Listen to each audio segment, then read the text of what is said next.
जय हिंद सभी को। 7th क्लास में आप सभी लोगों का स्वागत है। मैं अमरजीत सर। देखिए आज की वीडियो के अंदर हम लोग चैप्टर नंबर 10 करने वाले हैं और टोटल चैप्टर 9 मैं कंप्लीट करा चुका हूं बढ़िया तरीके से, स्टेप बाय स्टेप सारी चीज़ें मैंने आप लोगों को बताई हैं।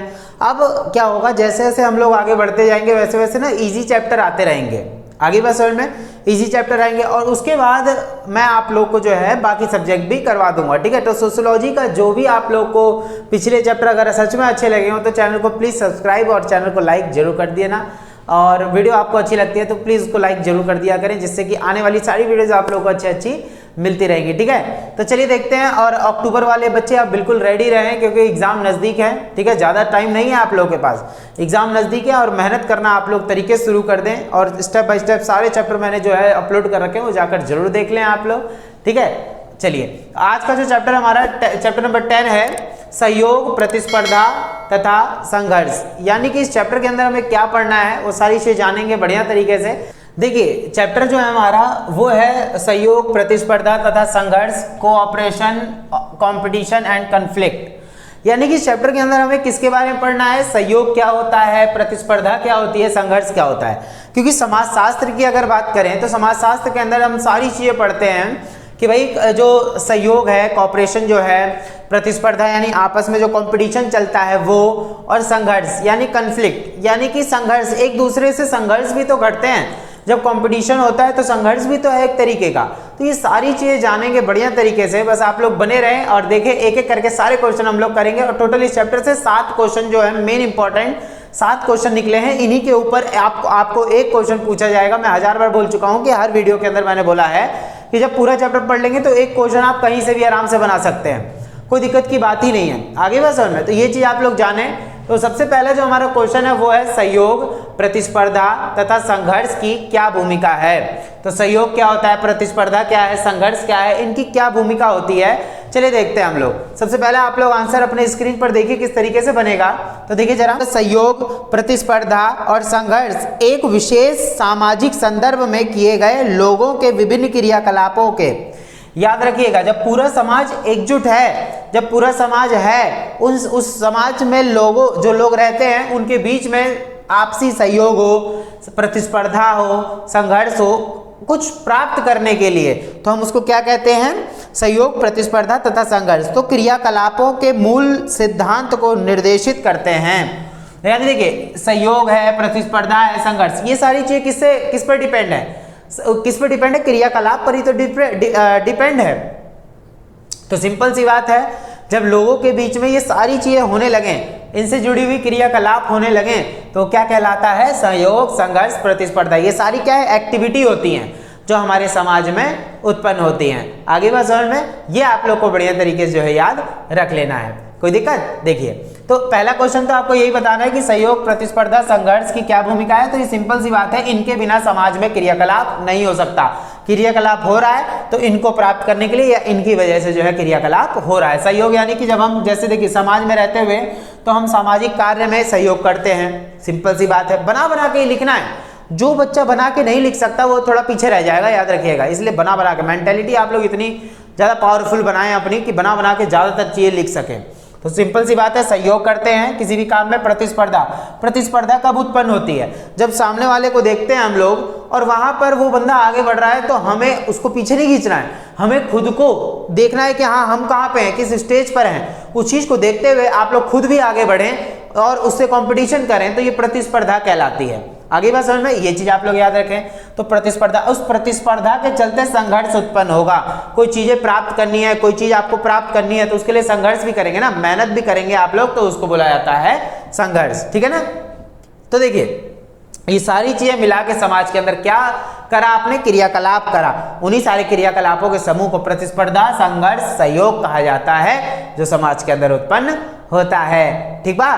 चलिए आंसर वाला जाइए यहाँ से।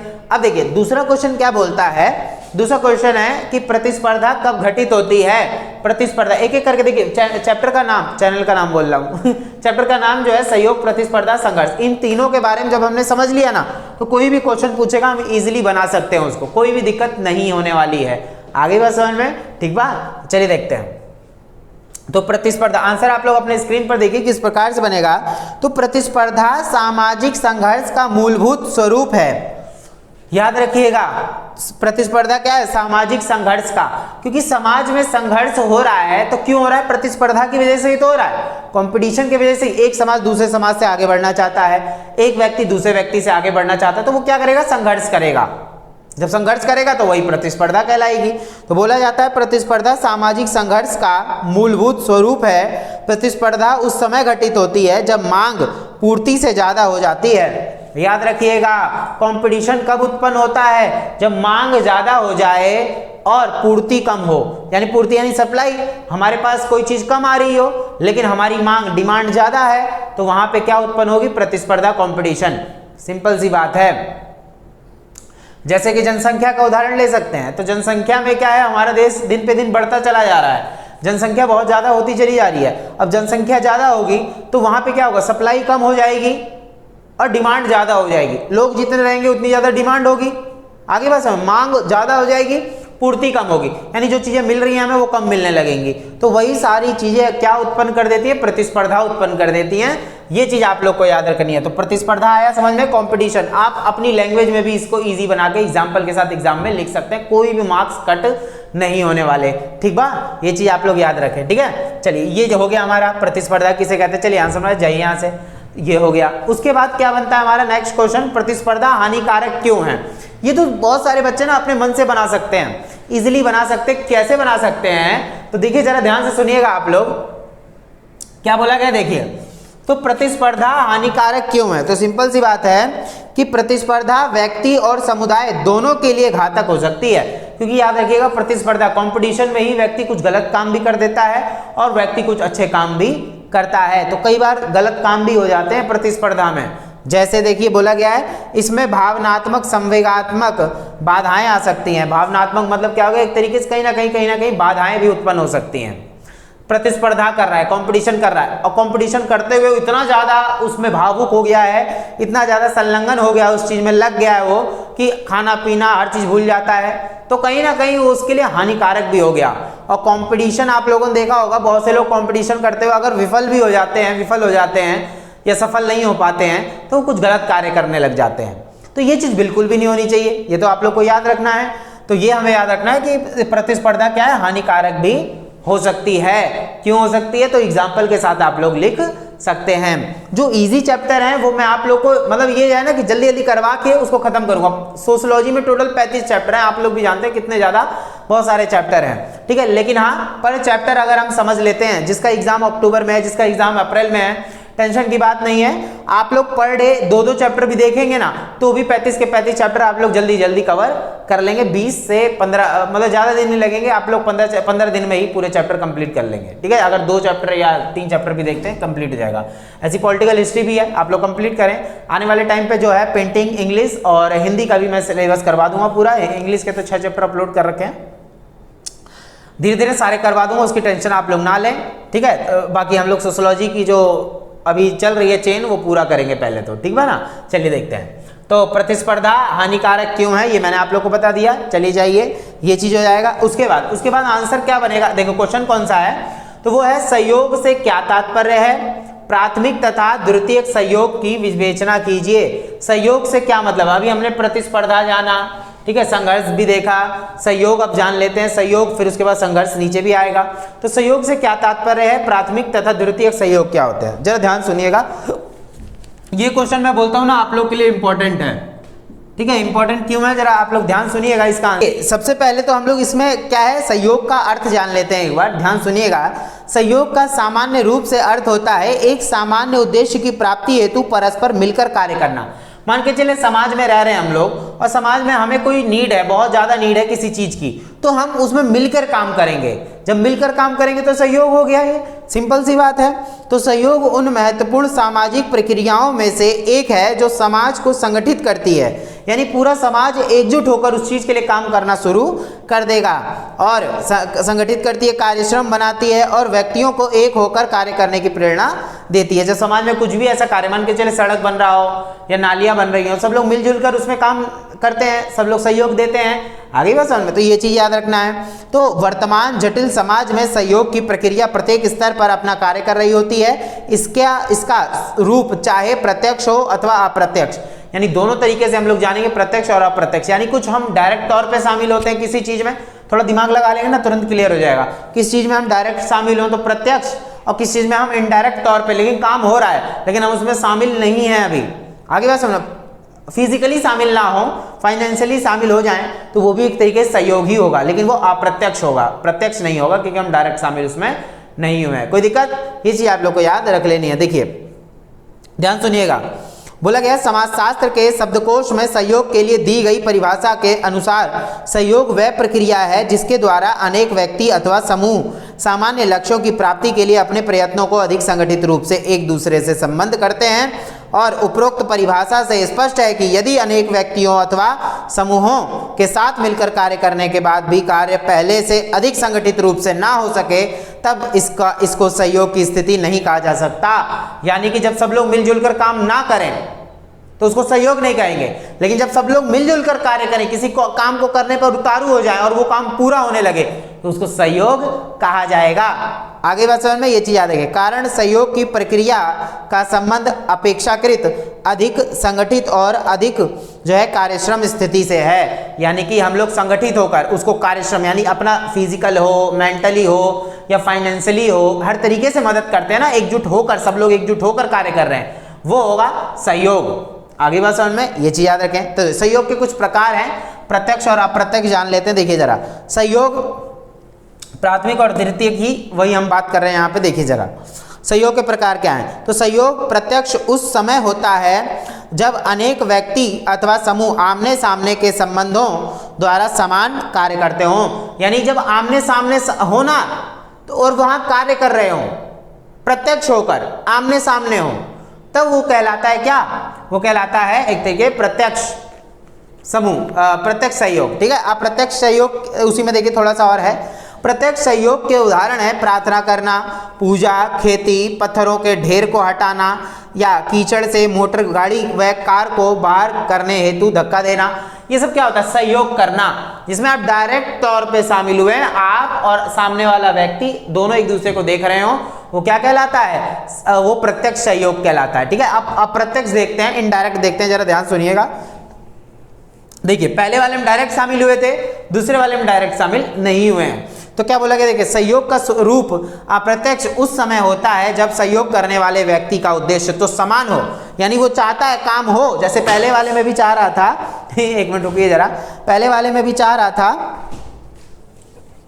कि काम हो, पर क्या है कि लेकिन इस उद्देश्य को वे असमान कार्यों तथा द्वारा प्राप्त करते हैं। श्रम विभाजन अप्रत्यक्ष सहयोग का सर्वोत्तम उदाहरण है। यानी ये बात आप लोग को याद रखनी है, काम इसमें भी होगा लेकिन आप शामिल नहीं हुए हैं।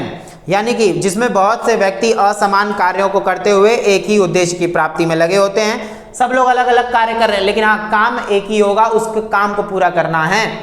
ठीक है, उसके बाद उदाहरण के लिए जब भवन निर्माण के लिए बढ़ई, प्लम्बर, राजमिस्त्री, वस्तुविद और अकुशल मजदूर एक साथ काम करते हैं तो प्रत्येक व्यक्ति का सहयोग विशेष प्रकार के ज्ञान तथा कुशलताओं पर अधिक आधारित होता है। तो वर्तमान समाज में प्रत्यक्ष सहयोग की स्थितियों की संख्या व विस्तार में वृद्धि हो रही है। यानी देखिए सब लोग जुटे तो हैं लेकिन एक काम को करने के लिए आप किसी चीज में प्रत्यक्ष रूप से शामिल ना हो, लेकिन उस काम को पूरा करने के लिए आप जुटे हुए हैं।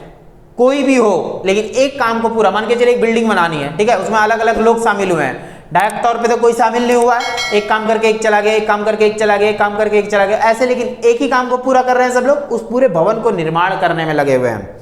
ठीक है, इसका प्रमुख कारण है तकनीकी उन्नति की विशेषज्ञतापूर्ण भूमिका की आवश्यकता है। तो सिंपल सी बात है, अब हम जानने वाले हैं प्राथमिक और द्वितीयक सहयोग क्या है। प्रत्यक्ष और अप्रत्यक्ष भी पूछ लेता है लेकिन मैं इसमें पूछा तो नहीं गया, लेकिन मैं बता दे रहा हूं, बता दिया मैंने आपको प्रत्यक्ष सहयोग और अप्रत्यक्ष सहयोग क्या है। अब हम जान लेते हैं प्राथमिक और द्वितीयक सहयोग क्या है। ये मोस्ट इंपॉर्टेंट है, जरा आप लोग ध्यान सुनिएगा। देखिए आंसर आप लोग देखिए अपने स्क्रीन पर। तो प्राथमिक सहयोग, द्वितीयक सहयोग, क्षेत्रीय सहयोग, इनका जो है क्या नाम है, क्षेत्रीय, मतलब इसमें क्या है, इनका विवरण निम्न प्रकार से है। तो प्राथमिक सहयोग क्या है? लोगों को परस्पर आमने सामने प्रत्यक्ष संबंधों को चुनना होता है।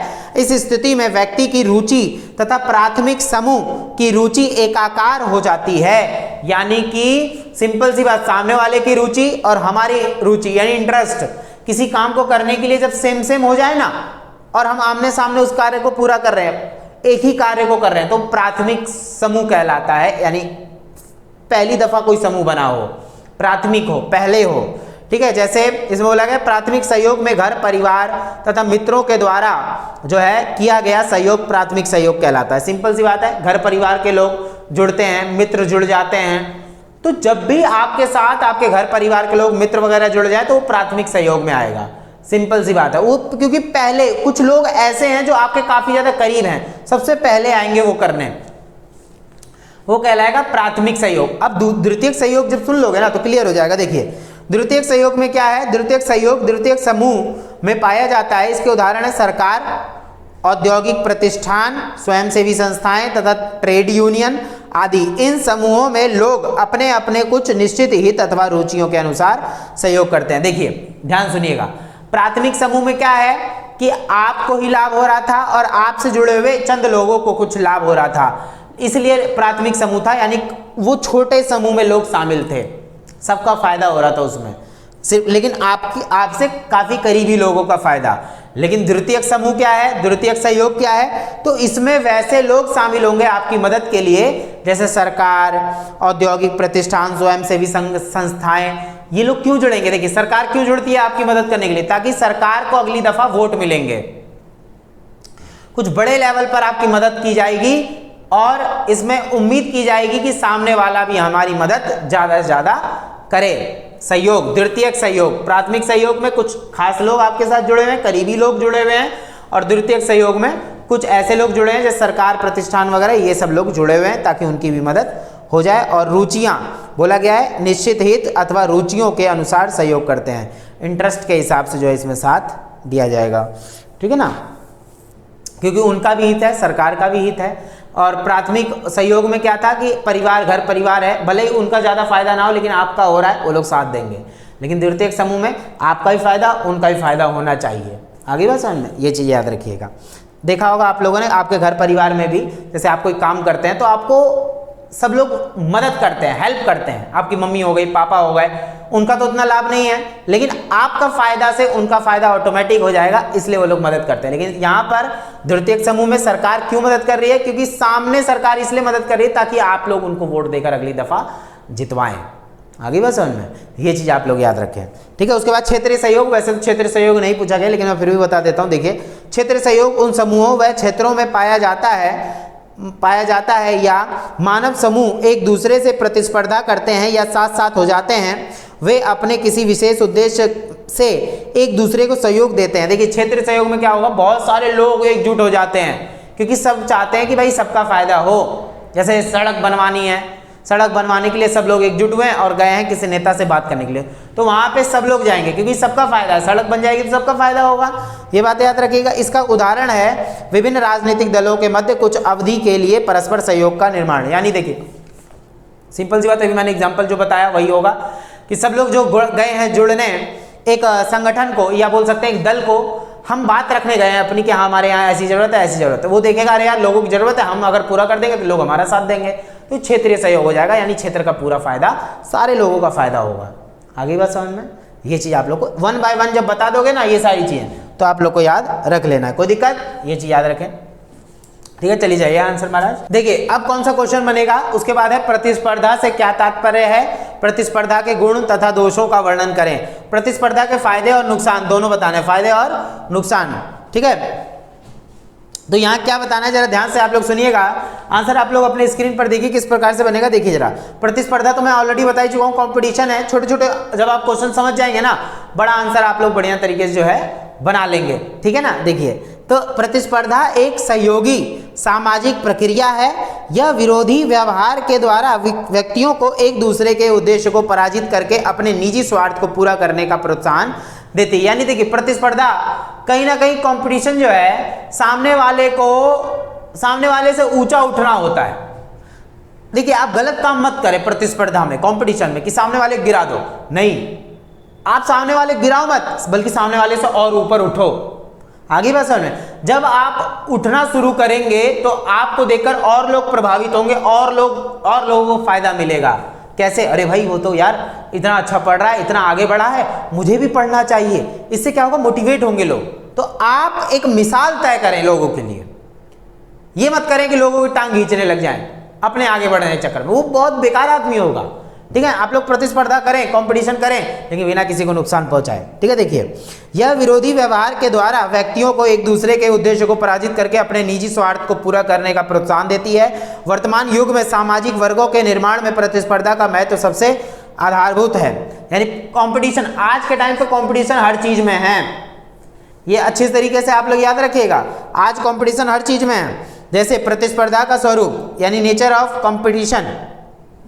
प्रतिस्पर्धा एक प्रकार की अंतरक्रिया है।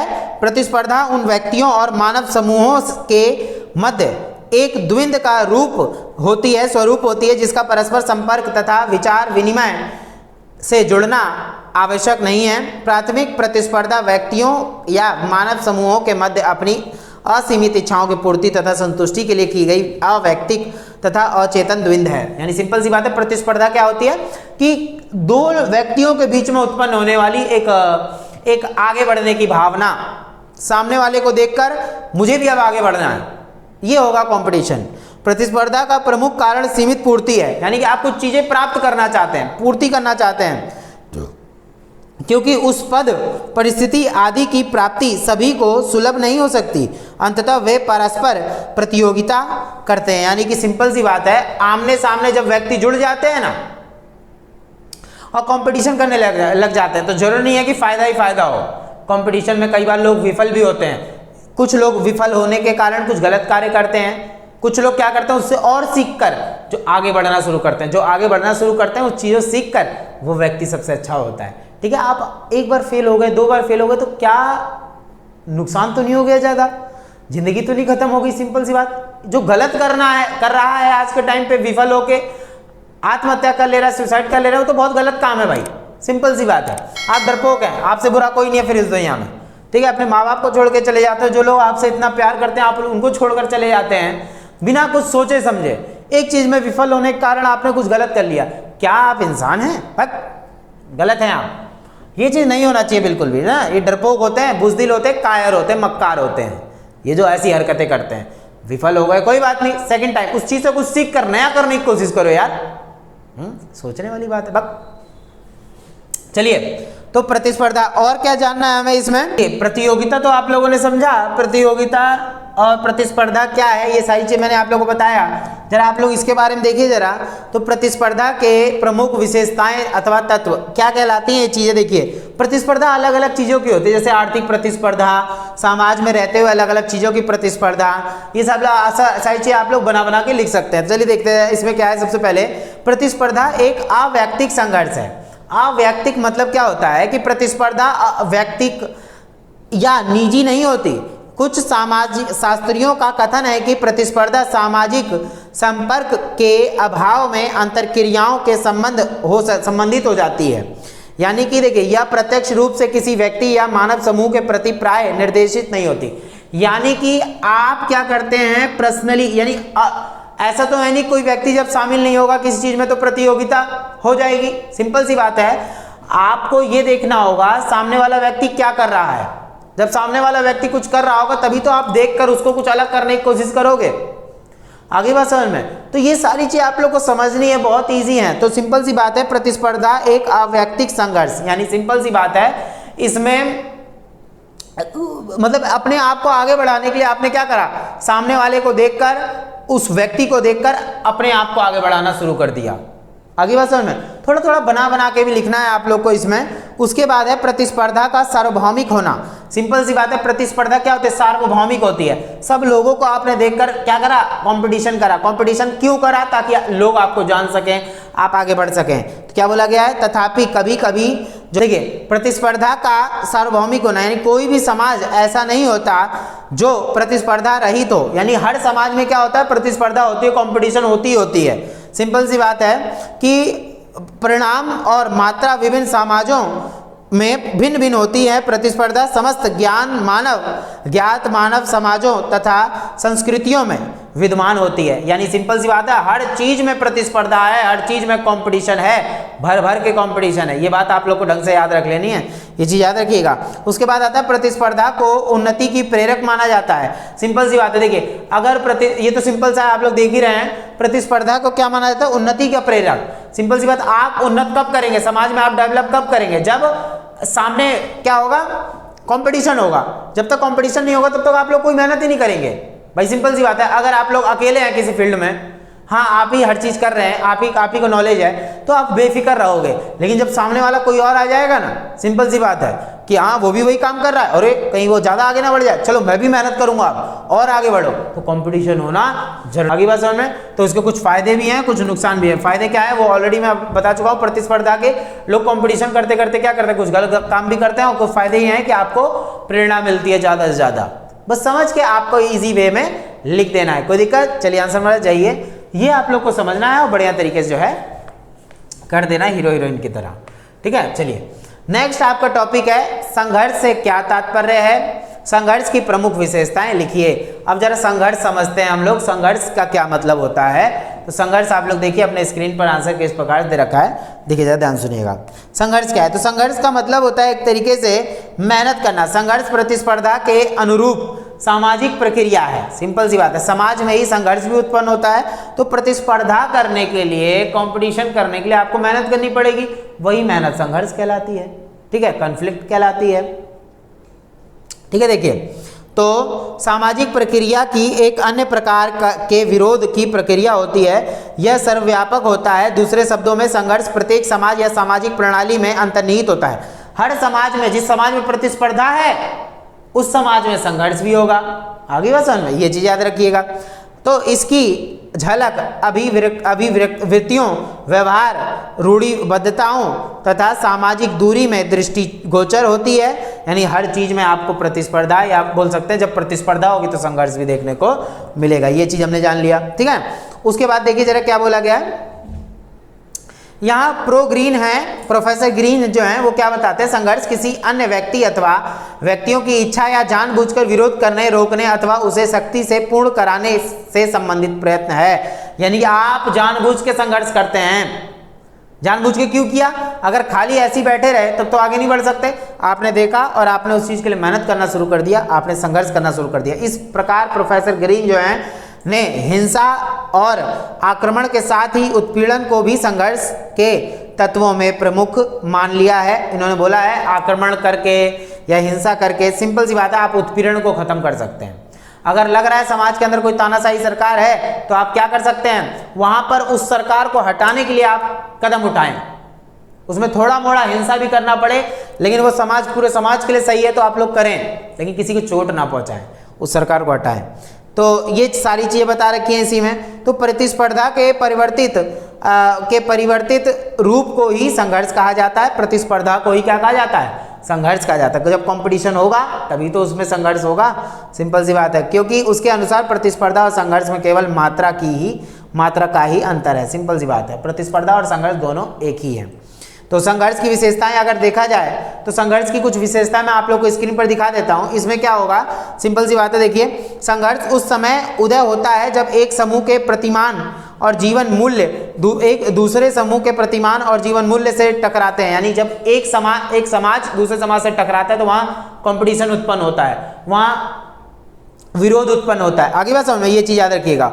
और जीवन मूल्य अथवा उद्देश्य के लिए दूसरे से संघर्ष या द्वंद्व करता है, लड़ाइयां करता है अपने आप को आगे बढ़ाने के लिए, ये बात याद रखना है। कभी कभी दूसरा है, कभी कभी संघर्ष उस समय दृष्टिगोचर होने लगता है जब, दृष्टिगोचर मतलब होता है दिखना, जब एक व्यक्ति या समूह अपने लक्ष्यों को पूरा करने के प्रयास में ही उद्देश्य की प्राप्ति हेतु चेष्टा करते हुए दूसरे लोगों को बाधा उत्पन्न करता है। संघर्ष की प्रक्रिया में घृणा, दुश्मनी, विरोध स्वभाव और अवमानना, वैर, नफरत, प्रतिद्वंदिता तथा तनाव आदि सम्मिलित होता है। संघर्ष के अंदर ना ये सारी चीजें होती हैं। जब आप किसी से कंपटीशन करते हैं तो जलन की भावना भी आती है, लेकिन बस अंतर यही है, कुछ लोग इसको अच्छे से परफॉर्म करते हैं, कुछ लोग बेकार तरीके से।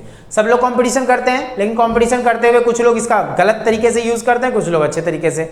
आगे बात समझ में, अच्छा गलत आप लोगों को पता है किस तरीके से बताना है। बाकी आप लोग देख सकते हैं, सिर्फ संघर्ष के बारे में ही अच्छी तरीके से इसमें बता रखा है। कुछ अच्छाइयाँ देखें तो जब तक संघर्ष नहीं होगा तब तक व्यक्ति आगे नहीं बढ़ेगा। जब संघर्ष होगा तो व्यक्ति आगे बढ़ना शुरू होगा और अपने जीवन का विकास और लोगों को लाभ भी पहुंचाना शुरू करेगा। तो संघर्ष के फायदे और नुकसान आप लोग दोनों लिख सकते हैं, कोई दिक्कत, बहुत इजी है, बना बना के लिखना है, बस आप लोग को समझना है। मेन मोटिव था मेरा आप लोग को समझाना, ठीक है। चलिए आंसर हमारा जाइए यहाँ से। देखिए अब उसके बाद क्वेश्चन करेंगे हम लोग, विभिन्न प्रकार के संघर्षों का वर्णन करें। देखिए सहयोग पढ़ा, प्रतिस्पर्धा पढ़ा, संघर्ष पढ़ा। जब हमने सारा चैप्टर के नाम पढ़ लिया ना ढंग से तो इजी हो जाएगा आप लोगों को कुछ भी चीजें समझने के लिए। आगे बस समझ में। देखिए आंसर आप लोग अपने स्क्रीन पर, देखिए आंसर आप लोग अपने स्क्रीन पर। तो सिंपल सी बात है, संघर्ष अनेक प्रकार का हो सकता है। कैसे कैसे संघर्ष होते हैं ये कोई आंसर आप लोग इसमें भी लिख सकते हैं, कोई दिक्कत की बात नहीं है। देखिए सेम ही है, युद्ध, पारिवारिक कलह यानी झगड़ा जिसे बोलते हैं, और मुकदमा, और क्या बोला जाता है, देखिए जरा सिंपल सी बात है, युद्ध हो गया। युद्ध के अंदर क्या है, ये युद्ध एक सामूहिक संघर्ष है। युद्ध के कारण मनुष्य में गहन असहमति की प्रवृत्ति या आवेग होता है। सिंपल सी बात है, लोग क्या करते हैं, एक दूसरे से दुश्मनी मोल ले लेते हैं, युद्ध कर लेते हैं। संघर्ष भी एक तरीके से यही है ना, संघर्ष ही तो है युद्ध। लेकिन आज के टाइम पे युद्ध करना ठीक नहीं है। लड़ाई, हिंसा फैलाना एक कायरता काम होता है, गलत काम है, जिससे क्या होता है, आम लोग भी परेशान होते हैं। ये हमारे देश में हो ही रहा है आजकल, आप लोग अच्छे से जान रहे हैं।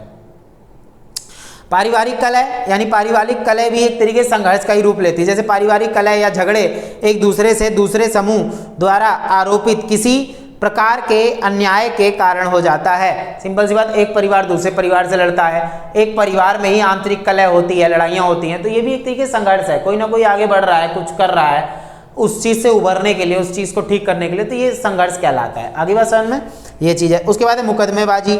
मुकदमेबाजी क्या होता है, या कोर्ट कचहरी में दायर प्रकरणों से संबंधित होता है। ये भी तो एक संघर्ष है। जैसे हम बोलते हैं ना, कोर्ट के चक्कर लगाते लगाते चप्पल घिस गई, ये संघर्ष ही तो है। आप अपने लिए तो लड़ रहे हैं, किसी चीज के लिए तो लड़ रहे हैं, कोर्ट के कचहरी के चक्कर लगा रहे हैं, ये भी एक तरीके से संघर्ष होता है, ठीक है ना।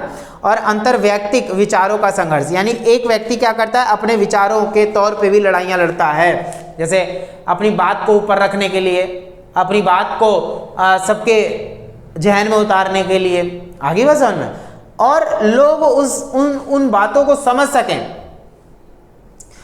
हर व्यक्ति को अपनी बात समझा पाना, ये भी संघर्ष है। आगे बात समझ में। जैसे अब मान के चलिए हमारे देश में क्या है, स्वतंत्रता के लिए लड़ाई चल रही है। अब मैं क्या करूं कि अपने देश में क्या करना है कि भाई लोगों को स्वतंत्रता का अर्थ बताना है। जैसे महात्मा गांधी जी ने किया, पूरे देश में कोई नहीं जानता स्वतंत्रता का अर्थ क्या है, लेकिन अलग अलग जगह जा जाकर लोगों को स्वतंत्रता का अर्थ बताया, असली अर्थ बताया, तब जाकर लोगों ने स्वतंत्रता के लिए लड़ाइयाँ लड़नी शुरू करी। तो अपनी बात भी लोगों तक पहुँचाना, ठीक है ना, तो ये भी एक तरीके से क्या कहलाता है, संघर्ष कहलाता है। आगे बात समझ में, कोई दिक्कत, ये सारी चीज़ें आप लोग को बढ़िया तरीके से याद रखनी है।